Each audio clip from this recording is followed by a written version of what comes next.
Am I the a-hole for refusing to help my parents financially after they spent my whole life prioritizing my brother over me? I, 29F, have an older brother, Nathan, 32M, and for as long as I can remember, he has been the favorite. Not in a subtle different personalities way either. I mean blatantly. Growing up, Nathan could do literally anything, and my parents would somehow spin it into him being amazing. If he failed a class, it was because the teacher didn't understand him. If I got straight A's, it was expected because girls mature faster. One year, Nathan crashed my dad's car while drunk. My parents paid for the repairs and helped him buy another car because he needed transportation for his future. Meanwhile, they backed out of helping me buy a laptop for school even though I had spent months saving for it myself. When I got upset, my mom actually told me, "You'll recover faster than your brother will." That sentence has genuinely stuck with me for years because I remember sitting there trying to understand the logic. Recover from what? Being disappointed again? Anyway, this dynamic basically continued forever. Nathan is now 32 and has never really had stable employment for long. He jumps from job to job, has had multiple DUIs, constantly has business ideas, and somehow every bad thing that happens to him is always someone else's fault. My parents still treat him like he's this misunderstood genius who just needs support. Meanwhile, I moved out young, worked through college, built a stable career, bought my own place, etc. But somehow anything I accomplished was either minimized or treated like proof that I didn't need help as much as Nathan. At some point, I stopped arguing because it honestly made me feel insane. Every conversation somehow turned into me being accused of jealousy if I pointed out obvious favoritism. Things finally blew up recently because Nathan got involved in some investment thing with friends and lost a lot of money. I don't know all the details, but apparently he now owes people money and things are pretty bad financially. So my parents called me asking if I could help your brother get back on his feet. At first, I thought they meant emotionally. No, they wanted money, a significant amount. My dad literally said, "You're stable. Nathan isn't." Like stability just magically happened to me while Nathan was cursed by the universe. I said no, calmly. My mom immediately started crying and saying she couldn't believe I'd abandoned family. Nathan kept muttering that he knew I hated him. Then my mom said, "You've always been jealous of your brother." And honestly, I snapped a little. I told her I wasn't jealous of a 32-year-old man with no accountability who had spent his entire life being rescued from consequences. I said the reason Nathan acts helpless is because they raised him to believe someone would always clean up his messes. Things got very quiet after that. My dad accused me of being cruel. Nathan stormed out. My mom cried harder and kept saying I was tearing the family apart. I ended up leaving and later blocked all of them because I was so emotionally exhausted. Now extended family is involved. My aunt says I should help because family is family and because I'm punishing Nathan for our parents' mistakes. But honestly, I feel like if I give in now, I'm agreeing to play the same role I've had my entire life. The responsible child whose job is sacrificing things so the golden child never has to face reality. The part messing with me is that my parents genuinely seem shocked by my reaction, like they truly do not see the favoritism at all. So now I'm sitting here wondering if I'm being too harsh because part of me does feel guilty. Nathan's life is kind of a mess right now, but another part of me feels angry that even now, after years of being overlooked, I'm still somehow expected to save him. AITA. Update. Okay, I genuinely did not expect this to blow up, and I definitely did not expect my family to somehow become even more insane. But here we are. So first of all, thank you to everyone validating that this situation is not normal because growing up in my family has genuinely made me question my own perception of reality sometimes. Anyway, a lot has happened in the last week. Apparently my parents have been telling relatives a very edited version of events. According to them, Nathan had a mental health emergency, and I refused to help out of spite. Which already annoyed me because Nathan's mental health emergency appears to mostly involve cryptocurrency and refusing to get a real job. But here's where things got weird. I started getting messages from extended family I barely even talk to anymore. Most were guilt-trippy, but one cousin called me privately and basically went, "Wait, they're asking you for money?" Turns out my parents have apparently borrowed money from multiple relatives over the years to help Nathan temporarily. And by temporarily, I mean apparently my aunt is still waiting to be repaid for a short-term loan from 2019. Nobody knew the full extent of it because my parents told everyone different stories. One person thought they were helping Nathan through depression. Another thought he had medical debt. Another thought he was starting a business. At this point, Nathan's life sounds like 7 scams in a trench coat. Then my cousin drops the real bomb. Apparently, the investment opportunity Nathan got involved in wasn't even really an investment. From what she heard, he and his friends were basically throwing money around pretending to be finance bros after listening to podcasts. I genuinely had to sit down because this man has spent years acting like he's secretly a misunderstood entrepreneur while living off my parents, and now I'm finding out his financial strategy was apparently vibes. But wait, it gets worse. Yesterday, my mom showed up at my condo unannounced, crying immediately. Not normal crying either. Like full dramatic shaking, mascara running, "How could you do this to us?" crying. She kept saying, I don't understand why you hate your brother this much. And honestly, that sentence did something to me emotionally because I realized they still think this is about jealousy. Not exhaustion, not unfairness, not years of emotional neglect, jealousy. I finally asked her, "What exactly do you think I'm jealous of?" And she just stared at me for a second before saying, "Nathan has always struggled more emotionally than you." I almost laughed in her face. Because yes, of course he struggles emotionally. Every time life gets uncomfortable, 6 people appear to cushion the fall like he's the last surviving panda on Earth. Meanwhile, I got treated like a fully independent adult at 12. Then she said something that genuinely made my jaw drop. "You've always been stronger than him." Which sounds nice until you realize stronger in my family has always meant we can neglect you more safely. Anyway, she eventually left after I refused again to give them money. But apparently, she called my aunt afterward crying about how money has changed me. Money. Not the favoritism. Not the years of enabling. Not Nathan being a 32-year-old man allergic to accountability. No. My refusal to financially sponsor the circus is apparently the real tragedy here. I genuinely feel like I'm trapped in a psychological experiment. Next story. Am I the a-hole for telling my dad he can't invite his girlfriend to my graduation because my mom paid for the trip? I, 22F, am graduating college in 2 weeks. My parents divorced when I was 11. They are civil now, but they are not friends. I love my dad, but he has always been the parent who shows up if it is easy. My mom was the one who showed up when it was not. She worked extra shifts, drove me everywhere, helped with forms, cried with me when I almost dropped out, and somehow still made me feel like I was not a burden. My graduation is 7 hours from home, and I only got 4 guest tickets. I invited my mom, my dad, my younger brother, and my grandma. My grandma helped raise me when my mom was struggling, so having her there matters a lot.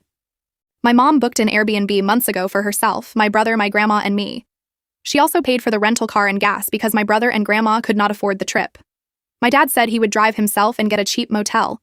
Then last month he said money was tight and he might not come. I tried to act like I understood, but I was hurt. My mom quietly offered to pay for 1 hotel night so he could still be there. She said, "You deserve both parents there," even though I know it cost her more than just money. Last week my dad called sounding excited and said his girlfriend Kara got the weekend off and was coming too. Last week my dad called, sounding excited, and said his girlfriend Kara got the weekend off and was coming too. They have been dating 8 months. I have met her twice. She is not evil or anything, but she is not close to me. At my brother's birthday dinner, she kept calling herself the bonus mom now, and my brother looked like he wanted to disappear. I asked my dad what he meant by Kara was coming. He said she wanted to support me and was basically family. I told him I did not have a ticket for her. He said she could still come to dinner, take pictures, and hang out at the Airbnb. I said no, because the Airbnb was paid for by my mom, for the people I invited. He said Kara would not mind sleeping on the couch. That honestly made me snap a little. I told him the couch was not the point.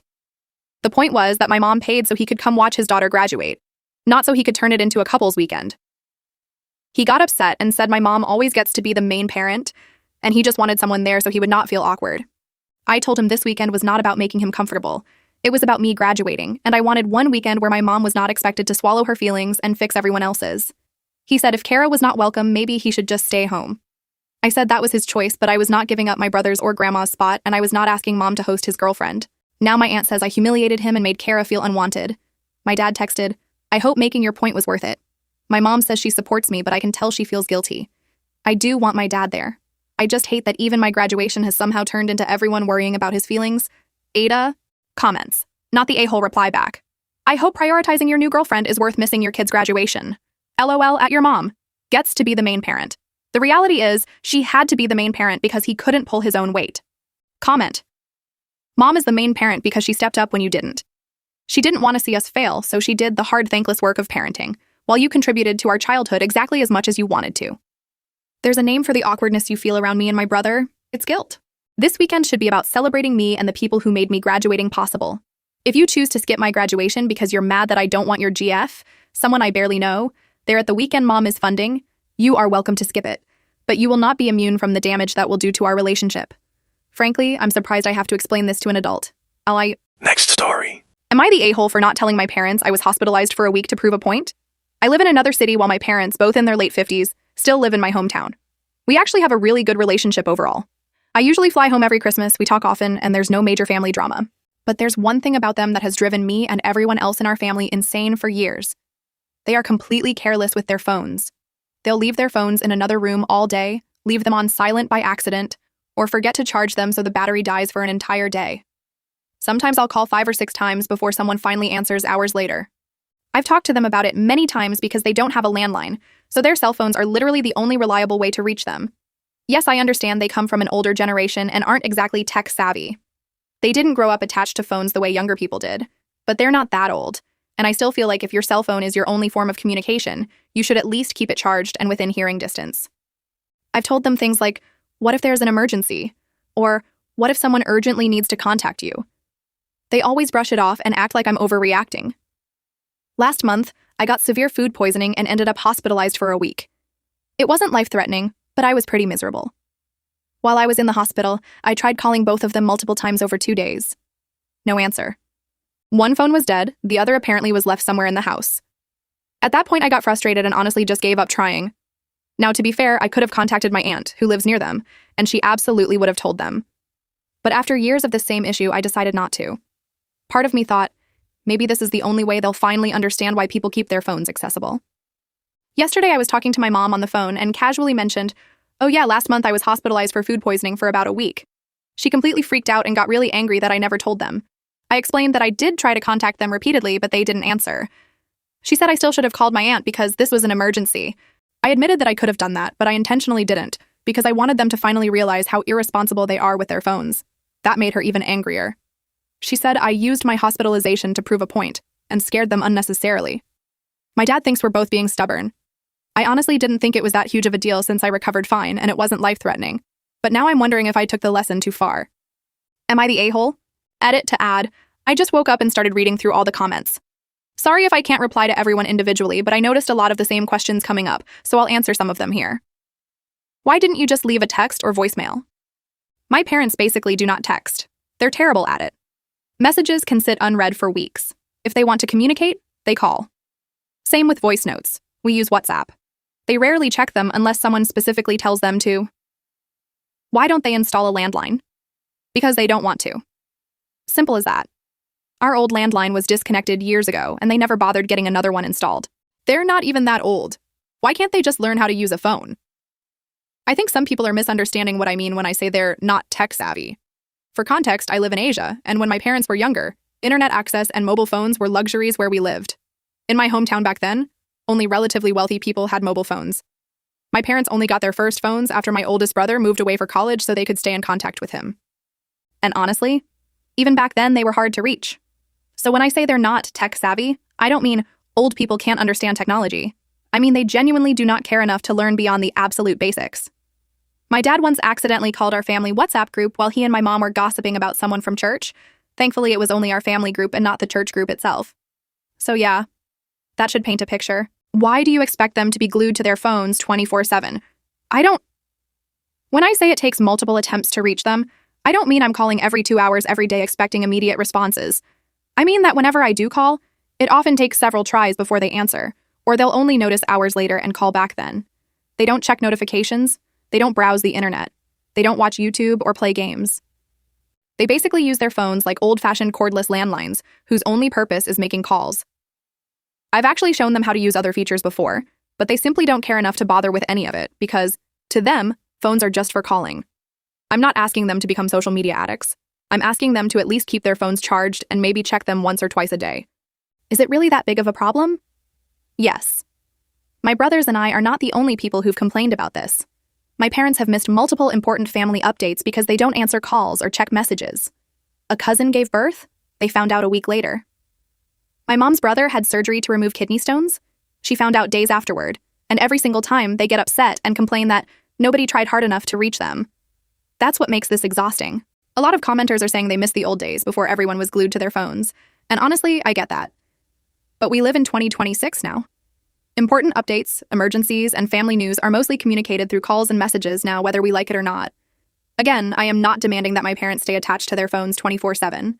I'm just asking for the bare minimum level of accessibility. Also, for those asking, my emergency contacts are my brothers and my parents. After this whole situation, I've honestly been considering asking my aunt if I can add her too. And lastly, someone claiming to be a medical worker said my story must be fake because nobody stays hospitalized for a week for food poisoning. First of all, people can absolutely end up hospitalized longer depending on dehydration, complications, pre-existing conditions, or other health issues. Second, even if there were other medical factors involved, that's not the point of the post, and I don't owe random strangers my medical history. Pretty wild for a supposed medical worker to immediately dismiss someone else's health situation without knowing anything about them. Comment. Late 50s is not that old for F's sake. They are just irresponsible. NTA in the slightest. It isn't your responsibility to try to hunt them down when there's a perfectly reasonable way to reach them that they don't care enough to keep track of. Comment. You gave up after 2 days, but you were in the hospital for a week. At some point, they saw all your missed calls and decided not to check up on you. NTA, but I think the phone thing is just a symptom of a bigger problem.